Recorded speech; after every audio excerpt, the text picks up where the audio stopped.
Welcome to this video on why good employees fail and how to prevent this before you hire them. Why do some newly hired people fail, even when they have the right experience? Managers hire smart people, they interview well, and they look right on paper, yet something still doesn't work. The hidden problem is not skills or attitude. It's how the person thinks. Two people with the same experience can perform completely differently in the same role. Most managers evaluate what people have done and what they know, but they miss what actually drives performance, the person's thinking and performance architecture.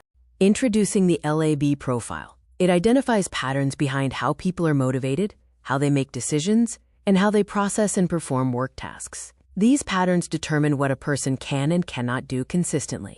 For example, some people are motivated toward goals, while others are motivated by avoiding problems. Using the wrong language or putting them in a mismatched task reduces motivation and can lead to failure. Another example is task performance. Some people follow procedures. Others seek options. Put an options person into a strict process role, and they won't follow it. Put a procedures person in an options role, and they'll get stuck. They can't sustain it. What this means for managers. With the LAB profile, you can predict performance before hiring, match people to the right roles, motivate each employee precisely, reduce resistance, and boost your team's results. The shift is matching how the person naturally thinks with what the task requires. When you do that, the quality of performance becomes predictable. Roger Bailey developed the LAB profile to answer, how can we know, before hiring, what a person will actually do on the job? You can use it to identify patterns driving communication, motivation, and performance.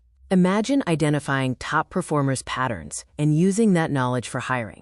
Once you know about and how to recognize these patterns, you can't miss them. You'll never hire or have to manage the same way again. I've created a quick free training where I show you how to identify some of these patterns in a real interview. You'll find the link in this video's description.